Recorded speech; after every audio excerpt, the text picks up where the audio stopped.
खबर यह है कि बहुत सारे एरियाज के अंदर अब सिक्योरिटी अलर्ट है और इस बीच सरहद पार से जहां पर मुसलसल दरअंदाजी की कोशिशें होने की इतलात तमाम इदारों को या जो सिक्योरिटी एजेंसी और खुफिया इदारे इस चीज को लेकर अलर्ट थे, लेकिन अब खबर यह है कि एलओसी के आसपास भी मजीद अलर्ट जारी कर दिया गया है, चूंकि लॉन्चिंग पैड्स पर इस वक्त दरअंदाजी करने की कोशिशें सरहद पार से जारी है। खुफिया जराइयों से पता चला है कि सिर्फ पाकिस्तान के अंदर बैठे चंद लोग नहीं बल्कि अफगानिस्तान के अंदर से भी कुछ लोग या कुछ जंगजू अब एलओसी की तरफ रुख कर रहे हैं। कुछ ऐसी जानकारी, कुछ ऐसे शवाहिद हाथ लगे हैं और खुफिया जराइयों को यह पता चला है कि अफगानिस्तान के जो इंतहा पसंद है वो सरहद को अबूर करने की कोशिशों में मसरूफ है और लॉन्चिंग पैड्स का सहारा लेकर वो इस हिस्से में दाखिल हो सकते हैं, जिनको रोकने के लिए अब पाकिस्तानी फौज से भी चूंकि सीज फायर चल रहा है तो वो भी इस आड़ में ऐसी इतलात है कि हो सकता है इन सरगर्मियों को फरोग देने के लिए कोशिश करें, लेकिन सरहद के इस पार फौज हो, बीएसएफ हो और बाकी इदारे इस वक्त काफी एक साथ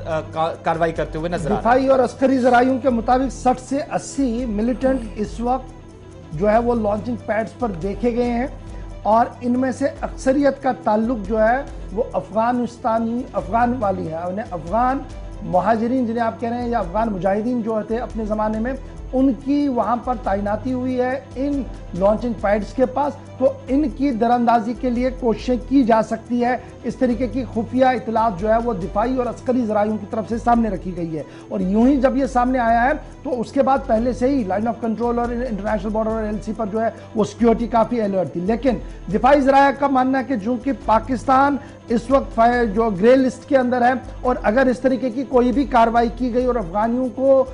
जो अफगान इंतहा पसंद है उनको भारत की तरफ लाने की कोशिश की गई तो फाइनेंशियल एक्शन टास्क फोर्स जो है वो खामोश नहीं बैठेगा, वो जरूर कार्रवाई कर सकता है। ये दिफाई और अस्करी जराइयों के जो लोग हैं वो इस बात को मान रहे हैं, लेकिन जो जराया है वो लगातार ये कह रहे हैं कि जनाब इस जब एलसी पर हम बात करते हैं या एलओसी की बात करते हैं तो लगातार सरहद के उस पार यानी पाकिस्तान वाले साइड पर सरगर्मियां कुछ देखने को मिल रही थी, उसी तरीके की सरगर्मियां जो साल 2017, 18 और 19 के दौरान देखने को मिली थी और दोबारा इसी तरीके की सिचुएशन जो है वो इस वक्त बनी है। यह बात काबिल जिक्र है कि director general military operation Bharat और पाकिस्तान ने हॉटलाइन पर